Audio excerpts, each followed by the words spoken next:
Hi everyone, this is Paddy Tan, co-founders of Blackstone Consulting. Today we have Ray Zhang from Foptics, F-O-P, then you follow by T-I-C-S, Foptics.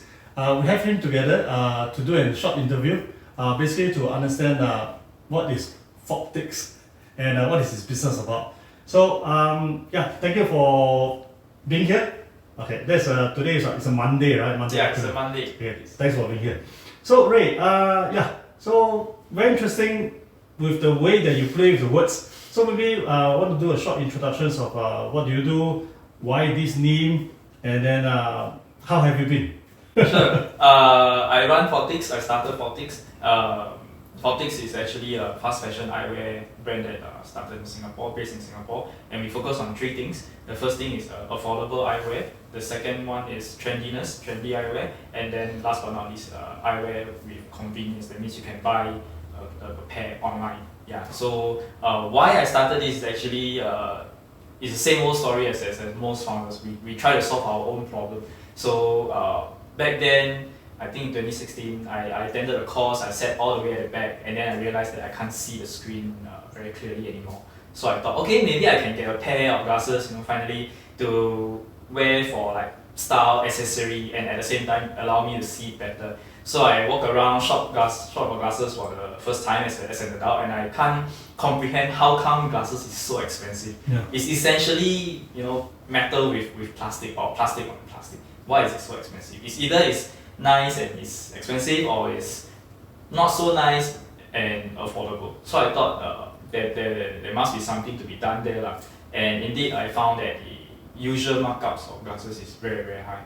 So I thought, okay, if let's say nobody's gonna offer such a solution whereby people can get nice looking glasses at a really affordable price, then why not I try? So long story short, I think that was 4 years ago, and then now we have a healthy team size, we have a good traction in Singapore, and we are still growing amidst the pandemic, so I think we are okay.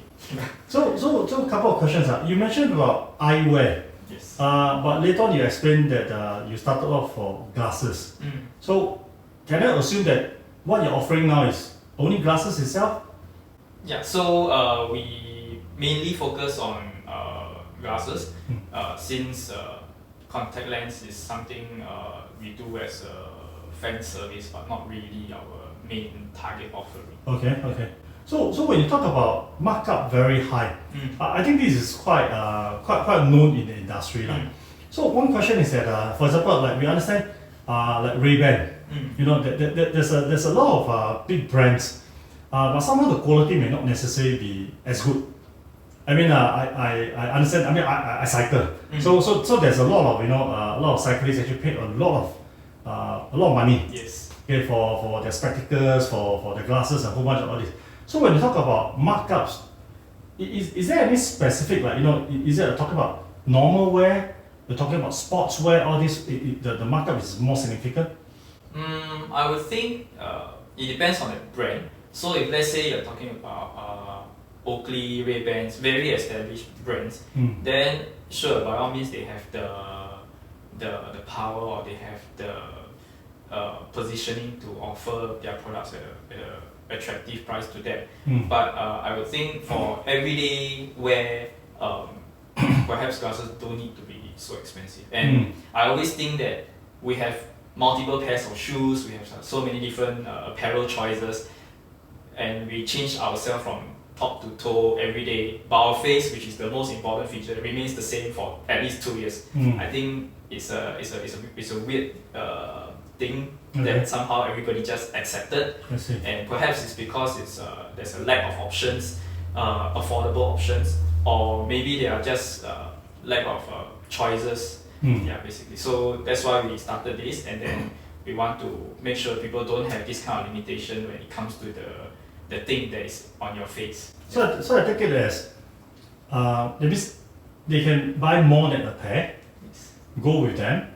But how do you conquer or solve this problem of that maybe, like for example, I think I'm wearing glasses, so that means that we are talking about getting a few pairs of it, but with different frame, but the degree will be the same. Yes. Is that what you are going to for the market? Yes, exactly. So it's like I'm a size 8 shoe. I just buy different styles for different occasions. Same thing. Okay. So we when people come and people ask, can you recommend me a frame? Then sometimes we will just ask them, what is it for? Are you going to wear it for work, or are you going to go out for event or something like that? And then they have this sudden realization that, oh yeah, I can have different options for different occasions. I see. Yeah, because let's say you are going for work, and then you it's better not to wear something too fanciful. If not, you don't have that credibility, right? Okay. Yeah. So different occasion do require different kind of glasses to give you that complete look. And by offering it cheaper, so from your side, by offering it cheaper, it makes it easier for anyone not to just depend on that $1,000 pair of glasses, but because it's cheaper, now I can probably own a few pairs, but also probably within the budget of $1,000. Is this the angle that you're looking at? Exactly, yeah. So when they have more choices, because it's more affordable, then they can get more, and then they can really change up their look without any much limitation. And then we also realize that a lot of people, they come through our doors and they bring their broken glasses and they say like, I just bought this a month ago from somewhere else, and then it broke, and then I can't find the exact same frame for it. The lens is really expensive. I spent a lot of money on that pair of glasses. Can you like rescue me? So I was like, we can try, but I mean, maybe you can consider not spending so much on a single pair of glasses, so that you can don't put all your eggs in one basket. Okay. So what is the most expensive in terms of a pair of glasses? The lens or the frame? Usually it depends, but usually at our place the lens will be more expensive than the frame. Okay. Yeah, because the lens is actually what helps you to see. Yeah. So there's more technology, there's more R&D inside the lens than the frame itself. How do you keep the cost low in this case? Basically, you earn lesser. Yeah. So I think this boils down to simply business model, right?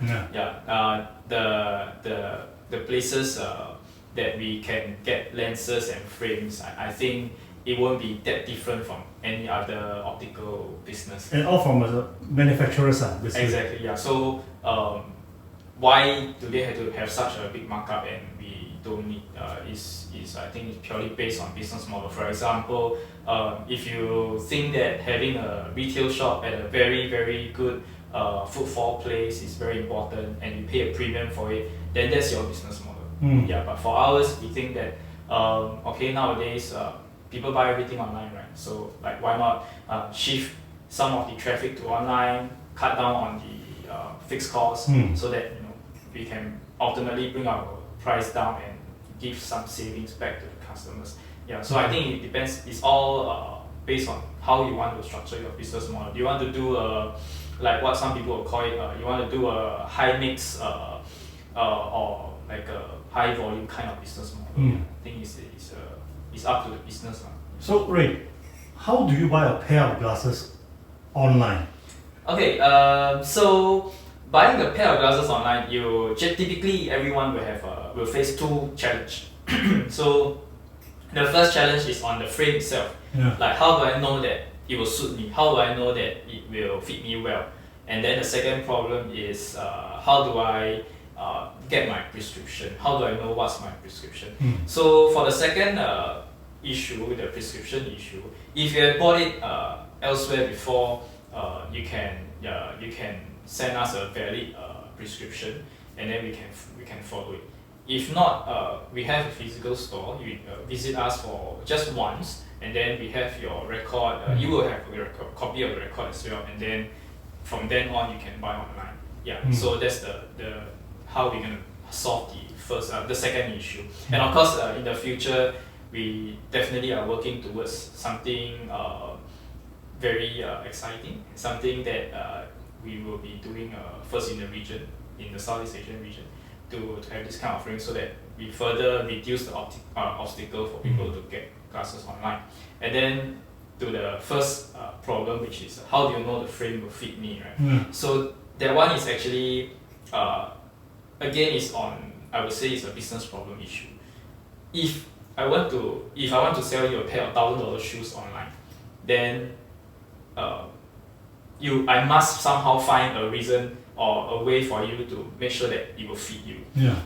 But if I sell you a pair of shoes for $30, maybe you won't care that much how it will really fit you perfectly. Yeah. And that's what we think. Like, if we really put money in our mouth and sell glasses at a really affordable price, then people won't be too particular about. You mean the expectation? Yes, yes. So we manage that expectation by price. So if let's say it's like $36 a pair of glasses, so are you really gonna be very very particular about it? Yeah, probably not. Yeah. So I think we solve this issue using our business model. So let's say I want to get a pair. I go to your website, take a look, and I saw that I like this design. But the problem is that your spectacles, your glasses may have the measurement. So that means I have to see whether I have to sort of visually or at least imagine that this is of a certain centimeter, then it has to fit on my side. So that means I have to take the risk. Am I correct to say that? Or you can simply just compare with your current glasses. So every pair of glasses, they have like a sizing printed on the frame. So we do provide that and more of our own frames on our website. So you can simply just measure across and you will roughly know whether it fits you. Okay. So have you encountered, or I believe you may have, bought something, realized that the frame just doesn't look good on me? What's next? I think if let's say you have a few places that you want to use, let's say for example, I have a pair at home for home, I have a pair in the car, I have a pair at work and stuff like that. So you can choose to use that pair whenever you want. Yeah, so it's up to you whether, let's say if you want to wear at home, then we do have some frames that are very so-called home look. Nothing too fancy, very utilitarian and very suitable for home use. Yeah, so if you feel that I don't want to wear that pair out anymore, then you just wear at home. Yeah. Okay, so, I see. Yeah. Will you have a situation of realize that after they purchase a frame with the lens and everything, it's too small for them? Do you refund them or? I mean, this was probably some of the questions that because when you go to Lazada, go to Shopee, you realize that they tell you whatever size that you purchase, yes, but sometimes that no question asked. But for prescriptions, I think that will be a bit challenging, right? Yeah, because prescription we can't change, right? Once we do the lens, cut the size. Yeah, we cut the size. It's that size already, that prescription already. So therefore, we need to have a very clear communication with the customer that unless if you come to our place and you do the prescription and everything, then of course we will be very sure that it will fit you. I see. If let's say you provide your own prescription, then again it boils down to price. Yeah. It's like are you willing to manage your expectation? Because if you want to save the hassle on coming down to our store and stuff like that, then there must be a balance, right? Like how you want to balance your effort or time versus the fineness of the product. Yeah. So how about warranty and all this? How do you handle this? Yeah, we do provide warranty just like any other product store. I see. Yeah. So that means I take it as majority of your sales is actually via online. Actually no, majority is still offline because selling glasses online is still a relatively new concept in this part of the world, and then people still have a more leaning towards I want to touch it, I want to try it. Yeah, and I think is perfectly normal. Yeah. Some people value convenience more than having a physical touch of that product. So if you value convenience more, then you can buy online. If you are very used to buying things online, then you can buy online. Yeah. So what is the average price? I mean, with the lens and with everything. So our typically our basket size is about for our so-called best selling is about $60. $60, and that includes delivery to the house. Around it, yeah. That's very low. That's very reasonable. That's super reasonable. Yeah. I love the face of customers when they hear our price. Yeah. And then they will just like smile themselves, and then they just begin choosing. Yeah. So let me get it right. So that means the lens, the frame, there isn't any so-called inferior compared to what you probably get outside with higher markups. Yours is more reasonable markups. Yes. Okay, I mean when you talk about markups, I believe my understanding is that some of the optical shops, their markup is not in percent. This is more than hundreds, not in times. in times, right? Yeah, it's like like a lot, double digits, and if I'm not wrong, and all this. So that means for your case is that you're looking at more of the smaller margins but higher volume. Yeah, it's like some people call it the Walmart model. Just sell. If you don't earn a lot on single product, just sell as many as you can. Okay. Yeah. So after running for 4 years, so all along you have been yourself, or do you get any external fundings or any of this? So the first 2 years, 2016 all the way to 2018 is like a side hustle, it's like a hobby. Yeah. So I just do everything myself, and then in 2018 there was one rainy night, and then my friend gave me a call. One rainy night? Yes. At night? Okay, I think it sounds wrong, but what I'm trying to say is he popped by, and he managed. He was actually one of the founders of Green Dot, that chain of healthy eating bistro. So he was in my place, and then 2%, right? 4. Three. Yeah. 4, So right? he was one of the 4, and then he saw me doing what I was doing, and he asked me about it, and after sharing with him, he was like, okay, what's your plan? Like, are you do you want to make it like a hobby for a long time, or you want to really grow this thing?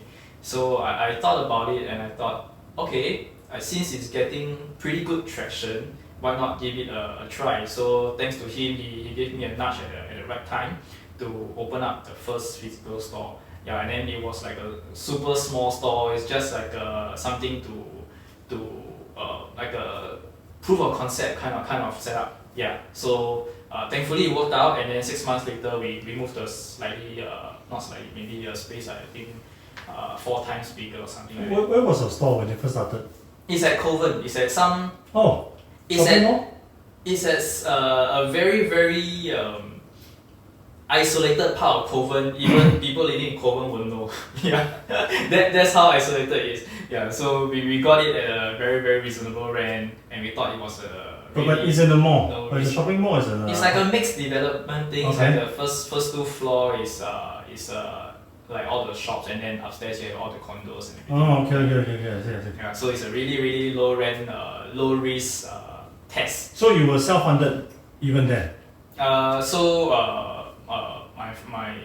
That friend, he put in money together with another friend, and then the 3 of us we opened that first space, and then after we opened that space, we outgrew it about 6 months time. Then we moved into somewhere near our current place to test out the so-called CBD or town area. What's the crowd gonna be like? What's the customer profile gonna be like? And then thankfully it worked out as well. And also that was also the time when I decided to do it full time. Yeah, so I left my job, and then I put in full time.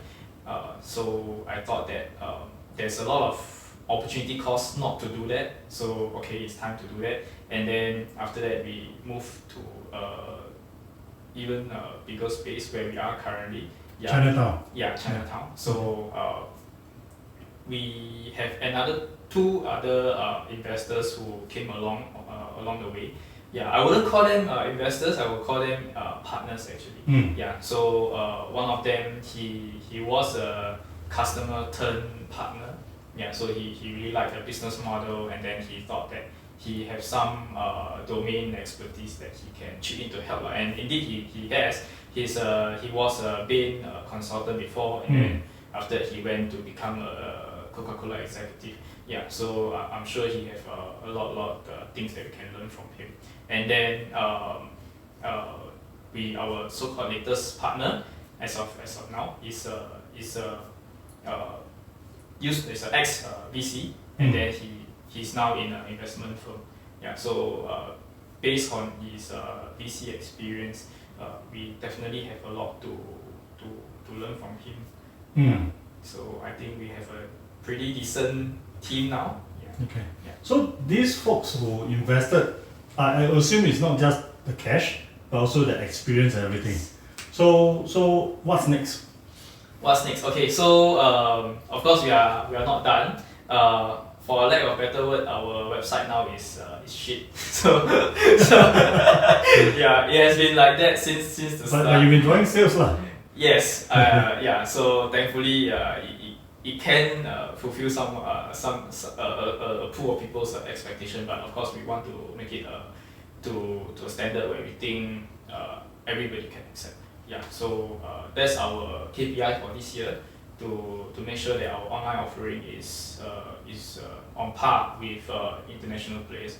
And then next we'll be looking back at offline. How can we expand offline such that it complements the new online offering. Yeah, so that is also something that we learned from Warwick Parker. So to quote the founder of Shopback, he was saying that never be too, in a Singapore slang, never be too paiseh to go and replicate other people's success. Yeah, which I think is true. I mean, if you think it works for a company, why not do it, right? So Warwick Parker, they started online and become decently big, and then they started to open up many offline stores. This is a bit about quite a lot of tech giant, right? Yeah. They all e-commerce based, and then now they started going all the pop and mom. Yeah. Physical Yeah. also. So this so-called O2O strategy, it works. So people still, as much as we are connected to the internet, people still sometimes want to have that physical touch. And I think having a decent offline space actually can bring your customer closer to you, because if you are just having that kind of connection through a screen, there's so much a website can do. Okay, but wait, now with this pandemic, we are now October 2020, would it change the directions with physical shops and all this? No, in fact, it actually accelerated our plans, because thankfully this pandemic actually, I would say it helped us. Yeah, I think we were still growing amidst this pandemic. In fact, last month in September was our best month ever, even better than pre-COVID times. Yeah, so it shows that we are really people really like our offering, whether there's a pandemic or not. Of course, we did have some initiatives so that we can so-called adjust well to the pandemic.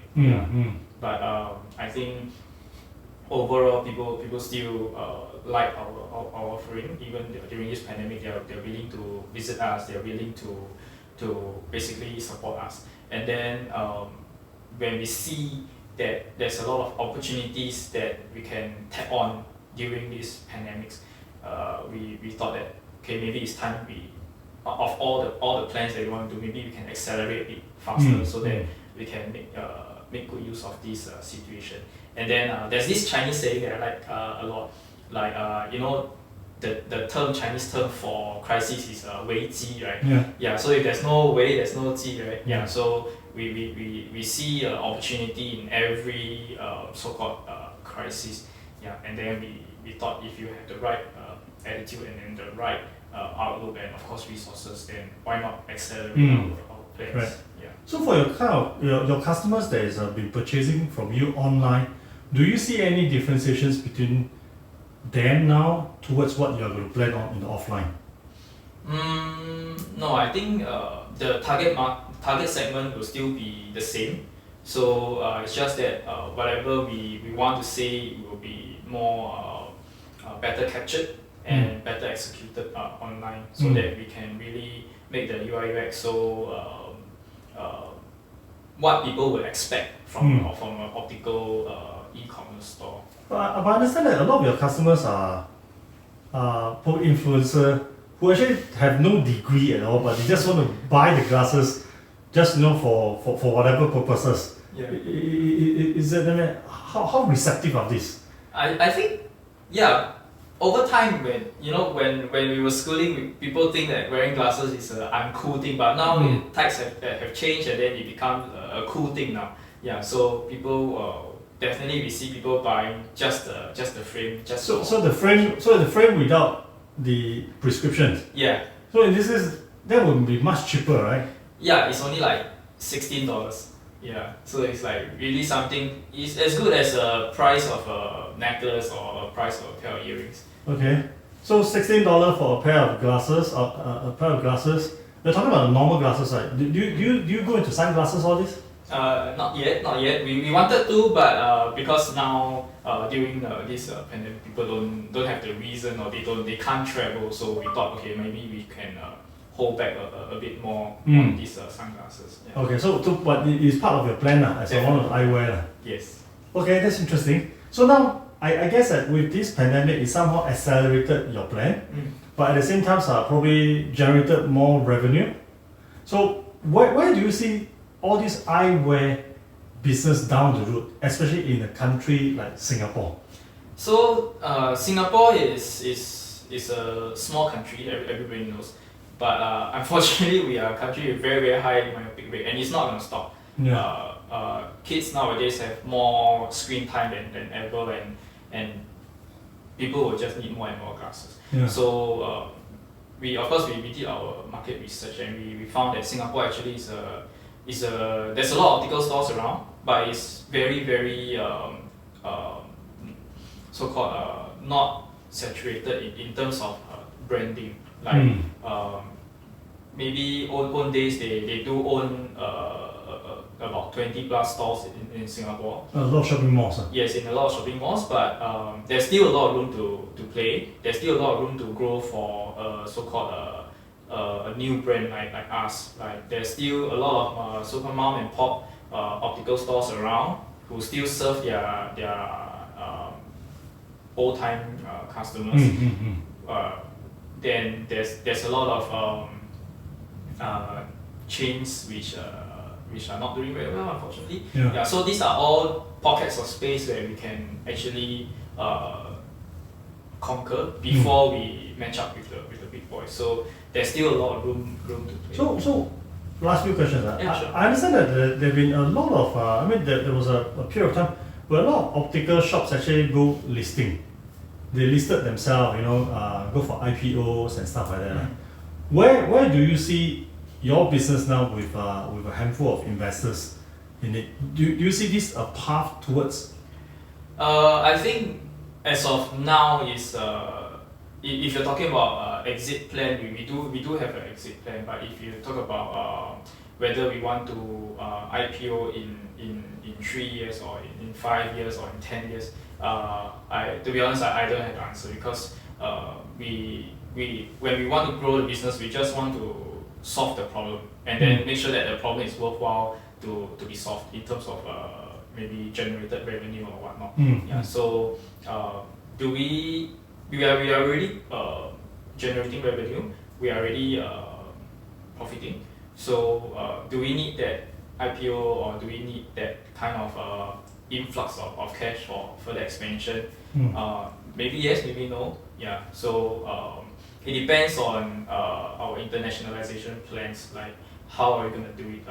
Do we need cash to do it? Maybe we might not even need cash to do it. Yeah. So it depends on all these factors. So far in your investors, any of them are actually your manufacturers of the glasses and lenses and all this? No, actually, you can actually call all of us outsiders. Like we are not in this space. Yeah, but we realize that it's a very attractive space. Yeah, so I think there's good and bad. We bring fresh perspective to this trade. If I was in this space, the things I have done might be very very similar to what others have already done. You set your own boundaries, Exactly, yeah. Okay. So when we come in with a fresh perspective, then perhaps we can offer something different. Fun fact, like not all the founders of Warby Parker are glasses wearing like me. I usually don't wear glasses. Yeah. So just without lens, right? Yeah. So even if I'm not wrong, the managing director of One Day Singapore, he also doesn't wear glasses. Yeah. So I believe if you are not in this space, then you can bring in fresh perspective to this space. So this pair is from your shop. Yeah. Okay. Thank you very much for sharing with us. It's pretty good insights and everything. So one last questions. Okay. So understand that you married with kids. Okay. So this is something that you've been running for 2 years full time, right? Yes. So you mentioned about 2016 when you first started. That's on the side. Yes. So out of this so-called 2+2 lah. What's the best thing that to you as a so-called an entrepreneur? What do you enjoy best? I mean, running as a own business now. People say that when you run your own business, then you can schedule your time. There's a lot of flexibility on time. I think it's true if you think of it that way. But on the other hand, actually we don't want our time to be too flexible. We really have a lot of passion for our business, and I think all founders will think that the business is not growing fast enough, no matter how big you are. Yeah, so we actually want to spend even more time with the business. So I think the thing that I like the most out of these 4 years is how we can actually see the company grow. I think it's like you mentioned I have a kid, right? So it's the same thing. When I see the kid grow, you feel a sense of accomplishment, and you feel a sense of fulfillment. I think that's something that not all jobs or not all things you do in life can give you. And fortunately, I found it in my both lah. Yeah, both. Yeah. Okay, thank you very much. Okay, thanks for your time. So let's catch up, and if there's any more questions, please feel free to contact us or contact Ray at the bottom under the screen. Okay, thank you.